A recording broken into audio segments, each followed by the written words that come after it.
ನಮ್ಮ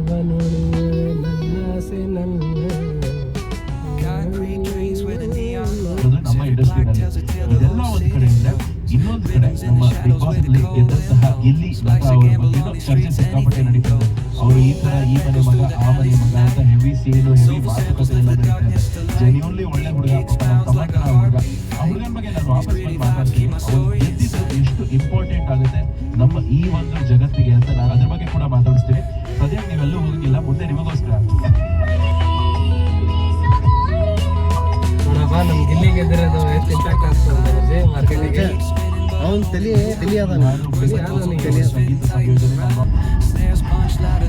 ಈಗ ಸ್ಟಾರ್ಟಿಂಗ್ ನಂಗೆ ಯಾವಾಗಲೂ ಬಿಗ್ ಬಾಸ್ ಅಂದ್ರೆ ನಂಗೆ ಮೋಸ್ಟ್ ನನ್ನ ಫೇವ್ರೇಟ್ ಬಿಗ್ ಬಾಸ್ ನಂಗೆ ಇಷ್ಟ ಆಗಿರೋದು ಫಸ್ಟ್ ಸೀಸನ್ನೇ. ಅರುಣ್ ಸಾಗರ್ ಮತ್ತು ವಿಜಯ ರಾಘವೇಂದ್ರ. ಅರುಣ್ ಸಾಗರ್ ಅವರಿಬ್ರು ಒಂಥರ ಮನ್ಸಿಗೆ ತಟ್ಟಿದ್ರು. ಇವ್ನಿಗೆ ಗೆಲ್ಸ್ಬೇಕು, ಇವ್ನಿಗೆ ಗೆಲ್ಸಿದ್ರೆ ಇವ್ನಿಗೆ ಮೋಸ ಮಾಡ್ದಂಗೆ ಆಗ್ತದೆ, ಇವ್ನಿಗೆ ಗೆಲ್ಸಿದ್ರೆ ಇವ್ನಿಗೆ ಮೋಸ ಮಾಡ್ದಂಗೆ ಆಗ್ತದೆ ಅನ್ನೋ ಲೆಕ್ಕಕ್ಕಿತ್ತು ಅವಾಗ. ಬಟ್ ಅವಾಗ ವಿಜಯ ರಾಘವೇಂದ್ರ ಗೆದ್ದಿದ್ದ ಆ ಸಲ. ಬಿಗ್ ಬಾಸ್ ಅಂದಾಗ ನಂಗೆ ಅದೇ ನೆನಪಾಗುತ್ತೆ. ಎಷ್ಟಿದೆ 12ನೇ ಸೀಸನ್ ಇದೆ. ನಾನು 12 ವರ್ಷದ ಸಣ್ಣ ಹುಡುಗ ಇದ್ದಾಗ ನಾನು ನೋಡಿದ್ದದು. ಈಗಲೂ ಅದು ಮನ್ಸಂಗೆ ಅಂತ ನಂಗೆ ಅವಾಗೇ ಅರುಣ್ ಸಾಗರ್ ಅಂತ ಏನು ಅಂತ ಅನ್ನೋದು ನನಗೆ ಗೊತ್ತಾಗಿತ್ತು. ಸೊ ಹಂಗೆ ಅಷ್ಟು ಮನ್ಸಿಗೆ ಕಟ್ಟ ಅಂತ ಕ್ಯಾರೆಕ್ಟರ್ ನನಗೆ ಆಗಲಿಲ್ಲ ಅಂತ. ಅಂದ್ರೆ ಹೆಂಗೆ ಗೊತ್ತಂದ್ರಮ್ಮ, ಈಗ ಮುಂದೆ ಬರೋರು ಮನ್ಸಿಗೆ ತಟ್ಟಂಗೆ ಇಲ್ಲ. ಇದು ಒಂದಂತೆಲ್ಲ ಎಲ್ಲಾರು ಸಾಂಗ್ ಆಯ್ತು, ಮೂವಿ ಆಯ್ತು, ಮಾತುಗಳಾಯ್ತು ಎಲ್ಲಾನು ಹಿಡ್ಕೊಂಡು ತೊಗೊಂಬಂದ್ರು ಮುಂಚೆ ಬರೋದ್ರ ಕಂಟೆಂಟ್ ಜಾಸ್ತಿ ಇರ್ತಿತ್ತು. ಕಂಟೆಂಟ್ ಜಾಸ್ತಿ ಇರ್ತಿತ್ತು, ಹೈಪ್ ಕಡಿಮೆ ಇರ್ತಿತ್ತು. ಕಂಟೆಂಟ್ 10% ಇದ್ರು, ಹೈಪ್ 90% ಇತ್ತು. ಆ ಥರ ರೆಕಗ್ನೈಸ್ ಮಾಡಕ್ಕೆ ಮೈಂಡ್ಸೆಟ್ ಜನಕ್ಕೆ ಮೈಂಡ್ಸೆಟ್ನೂ ಇಲ್ಲ, ಟೈಮು ಇಲ್ಲ.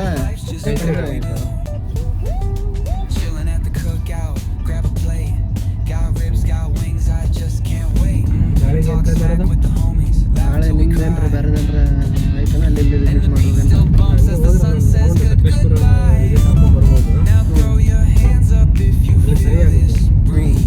ಇದು ಯಾವುದು ರೆಸಾರ್ಟ್ ಫಾರ್ಮ್ ಹೌಸ್ ವಿಸಿಟ್ ಮಾಡ್ಬೋದು. ಈವ್ನಿಂಗ್ ಅಷ್ಟೇ ಈವ್ನಿಂಗ್ ಅಷ್ಟೇ ಬಂದ್ರೆ ಮತ್ತೆ ನಾಡ್ದು ಹೆಂಗೆ ಚಿಲ್ ಮಾಡ್ಬೋದು. ಚಿಲ್ ಮಾಡಿ ಮಧ್ಯಾಹ್ನ ಟೈಮ್ ತನಕ ನಾನು ಹೊರಟ್ಬಿಟ್ಟು ನೀನು ರೆಸ್ಟ್ ಮಾಡ್ಬೋದು. ನಮಗೆ 27 ನಾವು ನೆಕ್ಸ್ಟ್ ಕೆಲಸದಲ್ಲಿ ಕಂಟಿನ್ಯೂ ಮಾಡ್ಬೋದು. ಯಾರು ರಿಸೆಪ್ಷನ್ ಯಾರು ಫ್ರೆಂಡ್ ಎಲ್ಲ ನಮ್ಮದು ಸ್ಕೂಲ್ನಾಗ ಓದಿದ್ದಾವಲ್ಲ, ಓದಿರೋ ಸ್ಕೂಲ್ನಾಗ. ಬಟ್ ನಮ್ದು ಎಲ್ಲ ಫ್ರೆಂಡ್ಸ್ಗಳಿಗೆ ಅವ ಫ್ರೆಂಡ್, ಅವ್ರನ್ನ ನನಗೆ ಫ್ರೆಂಡ್ ಆಫ್ ಏನು ಅಂತಂದ್ರೆ ನನಗೆ ಅನ್ಕೊಳ್ಳೋದು ಅವ್ರಷ್ಟು ಟೈಮ್ ತಗೊಂಡು ಅವ್ರದ್ದು ಮನ್ಸಲ್ಲಿ ನಾವೆಲ್ಲೋ ಒಂದು ಕಡೆ ಇದ್ದೀವಿ, ಅವ್ರು ನಮ್ಗೆ ಕರ್ಲಿಕ್ಕೆ ಅಂದ್ರೆ ಆ ಇದಕ್ಕೆ ರೆಸ್ಪೆಕ್ಟ್ ಮಾಡೋದು.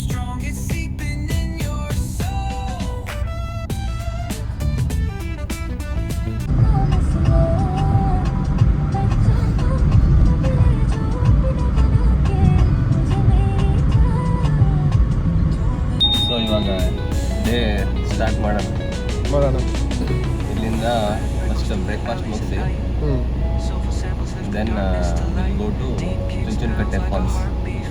ಅದು ಅಲ್ಲೆಲ್ಲ ತುಂಬ ಕೆಲವೊಂದು ರಾಮಾಯಣ ಕಾಲದ್ದು ಸ್ಟೋರೀಸ್ಗಳೆಲ್ಲ ಇದ್ದಾವೆ. ಒಂದು ರಾಮನ ಟೆಂಪಲ್ ಇದೆ, ಅಲ್ಲಿದೊಂದು ಸ್ಪೆಷಾಲಿಟಿ ಏನಂತಂದರೆ ಮ್ಯಾಕ್ಸಿಮಮ್ ನಿಮಗೆ ಸೀತೆನ ಲೆಫ್ಟ್ ಸೈಡಿಗೆ ನೋಡ್ತೀರ ರಾಮನ. ಇಲ್ಲಿ ಸೀತೆ ರಾಮನ್ ರೈಟ್ ಸೈಡಿಗಿದ್ದಾರೆ. ಮೂರ್ತಿ ತುಂಬ ವಿಶೇಷವಾಗಿರೋ ಟೆಂಪಲ್. ಪಕ್ಕದಲ್ಲೇ ಕಾವೇರಿ ನದಿ.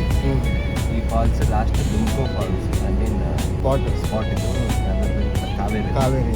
ಇಲ್ಲಿಂದ ಮುಂದೆ ನಮಗೆ ಇದಕ್ಕೆ ಹೋಗೋದು ತಮಿಳ್ನಾಡು. KRS ಸೇರಿ KRS ತಮಿಳ್ನಾಡು. ಫಸ್ಟ್ ತಿಂಡಿ ಮಾಡಿ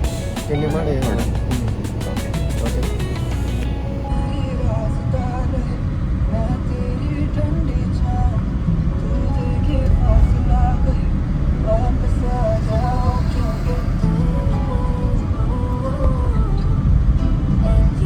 ದೇವಸ್ಥಾನ ಬಂದು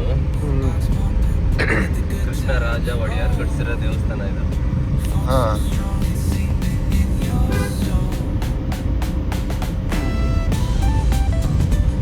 ಜಾತ್ರೆ ಮುಗಿದಿದೆ ಇಲ್ಲಿ. ವರ್ಷಕ್ಕೊಮ್ಮೆ ಜಾತ್ರೆ. ನೋಡೋದು ಇದು ಫಾಲ್ಸ್ ಇದೆ. ನೀರು ಕಮ್ಮಿ ಇದೆ. ನೀನಿರೋದು ಇಲ್ಲಿ ಬೇರೆ ಕಡೆ ನೀ ಇರೋದು ಬೇರೆ ಕಡೆನೇ